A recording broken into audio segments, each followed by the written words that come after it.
coming out of the Democratic Republic of Congo.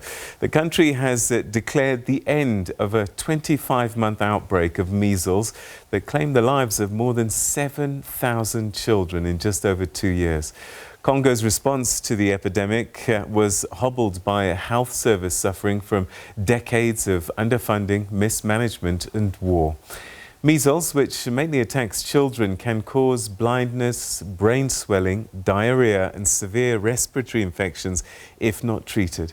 According to aid agencies, the measles epidemic response had been slow as the country battled with the Ebola outbreak that killed 2,200 people and was declared over in June, particularly in the east of the country.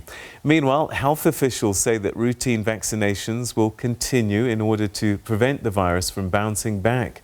The announcement comes a day after the World Health Organization declared the polio virus, wild polio, eradicated from the African continent. Well, the World Health Organization says that the resurgence of the Ebola outbreak in Western Democratic Republic of Congo has infected 100 people and has so far killed 43 patients. The latest outbreak of the virus was declared on June the 1st in Mbandaka, just before Congo declared the end of the previous outbreak in the east that had dragged on for 2 years and killed over 2,000 people there. Now, the WHO Africa region says that the virus is spreading across a wide and rugged terrain which requires costly interventions. Congo's equatorial forests are a natural reservoir for the Ebola virus.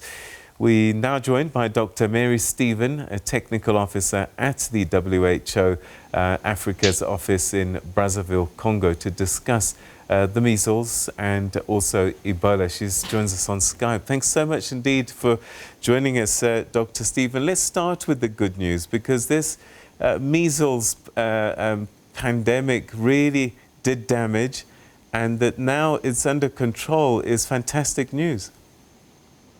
Yes, thank you, and good evening to your viewers. The outbreak of measles is currently under control. WHO and partners have supported the government in response to the outbreak. We know measles is a vaccine-preventable disease, so reactive vaccination campaigns took place. About 7 million people children were vaccinated, and there was also a preventive campaign where about 18 million children were vaccinated. So with all this government effort plus support from WHO and partners, they are now the measles outbreak is now under control, but we need to do more in terms of routine immunization so we can increase the vaccination coverage.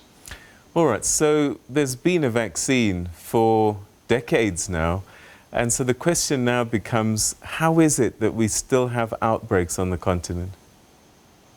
Yeah, that's an interesting question, really. And measles account for, it is the number 3 highest cause of outbreak we have in the region, unfortunately, following viral hemorrhagic fevers and cholera.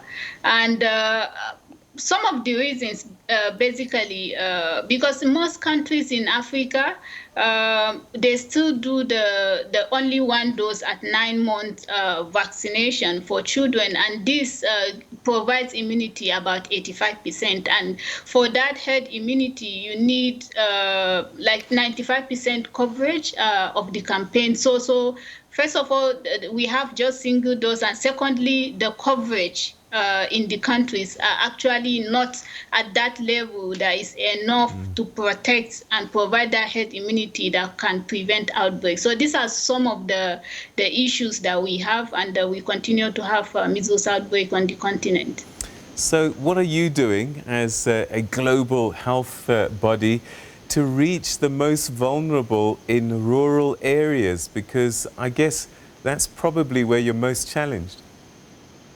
Yes, so there are lots of strategies in reaching what we call the hard to reach communities, not just with measles vaccination, but also ensuring that the routine immunization is accessible to children everywhere to reduce these outbreaks of vaccine preventable diseases, because this is something that is largely preventable. We have effective vaccines, but we need that children take this vaccine to prevent an occurrence of an outbreak. So effort is being made to make sure that the routine immunization is ramped up and children have access to this vaccine even in hard to reach areas. What about awareness? Do you think that parents know about the importance of these vaccines and also going beyond those single doses? So the importance of our community awareness cannot be overemphasized, really, and not just for measles, but for most of the diseases, both vaccine preventable and other diseases. We need to continue to create that awareness among parents so they see the importance of vaccinating these children. The issue of the single dose is a policy issue, and this is something that governments have to look at. Maybe mostly in the UK and some other parts of the world, the children will receive 2 doses. So this is a policy issue that governments will have to look at and consider the risks of this outbreak to see if it's something that they need to adopt and start using to reduce the outbreak. But taking the vaccine as it is, the coverage is still low in most settings, and we need to focus on that first, increase the coverage, and then we can look at the policy issues as well. All right, so that's the good news. Measles under control in the DRC. Other good news was that Ebola had been dealt with in the eastern part of the country, but we have been talking for some time, you and I, about Ebola in the western part of the country, particularly around Mbandaka. Where are we now? Is this something that's still struggling to be contained? Yeah, so we have seen the Ebola outbreak in Equateur province. You know, they had outbreak in 2018, and really they were fast in terms of the response. From May to June, the outbreak was over. But this is a little bit different.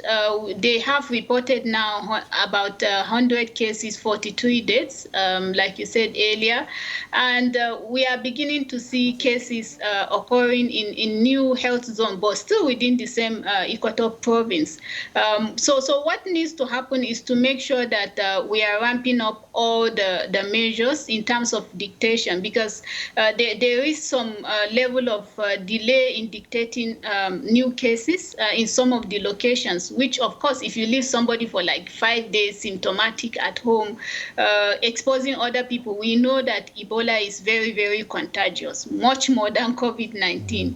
And once people are in close contact with the person or even the fomites, they can get infected. So this is why it is important to identify the cases early and evacuate them to the treatment centers to reduce contamination at home. So making sure the surveillance is working, the communities are reporting the cases early enough so they can receive treatment, and they can do contact tracing to monitor closely people that potentially are exposed and detect them early.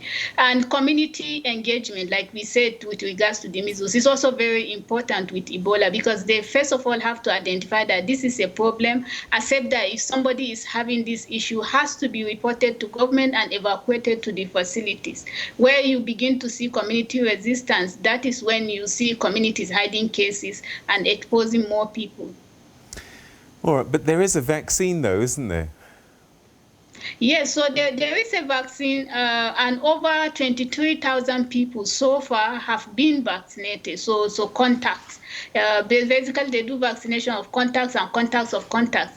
So they have vaccinated over 23,000 people as it is. But we have, like I said, you must identify all the cases, because if some of the cases are being delayed at home, it delays your contact listing, it delays the people that you need to vaccinate, which of course at the end of the day will not work out well. So this is why it is important to identify these cases early, so you can list all their contacts, vaccinate all these contacts, and reduce the risk of having more people contracting the disease. So these 23,000 people that are being vaccinated, is this post the fact? You know, like measles, shouldn't we be doing this as a matter of normal course of health vaccinations? The Ebola vaccine has not gotten to that level yet. So it's a different vaccine from the measles vaccine. So now it is being given to contacts and contacts of contacts as it is. So we don't use it for routine immunization, for instance. So that vaccine it hasn't gotten to that level. They are different. All right. So what does it do when you're giving it to contacts? Does it prevent infection? I mean, is it... explain to us why it hasn't gotten to the same level as measles, for example. And I'm a layperson. I want to understand. Yeah, it does prevent. It helps them to have some immunity, and of course, this is what vaccination does. It gives you some immunity that will help prevent the disease from happening. But like we said, it's a new vaccine. It's still, undergoing some processes. So it has approval. We first used it in DRC. It was initially from Guinea, and then DRC for the 2018 outbreak. So it has been approved for now for use among contacts and contacts of contacts. Yes. So what we're saying is that it hasn't gone through the entire process of testing, approval, much like we're waiting for the vaccine for COVID-19. But they are not in the same class. They are not in the same class. Explain it to us. Help us understand. Because for the COVID vaccine, for instance, we know that they have demonstrated some level, right, of immunity, but we don't know the efficacy, right? It has passed first, second level of trial. It is quite a number of them are going into the third level, where you need large scale number of people, so you can generate the effectiveness of the vaccine. You know whether it is effective or not after determining the safety and the quality, of course. For the Ebola vaccine, it has passed that level of generating that evidence. So it's a level higher than what you have for the COVID-19 vaccine, but it's not approved for general use yet. Yeah. Okay. Like in routine immunization. All right. Perhaps as a final question, are you confident that you can deal with Ebola in the west of the country with the current efforts that are being deployed?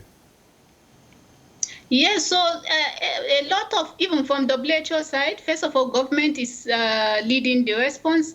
From WHO side, we have over 90 experts on ground supporting the response. There are over 20 partners with quite a number of staff on ground as well supporting the response. So yes, but the main thing is the issue of funding. In terms of the technical capacity, we are confident. Yes, we can deal with the outbreak. It has been done before. We can still do it, but there has to be some additional funding that is required for the response. So government has put some money in place, WHO has put some money in place, partners have put some funding, but there is still more that is needed to be able to effectively expand all the capacities required for the response. So that, as we have continued to respond, the need for additional funding is there as well.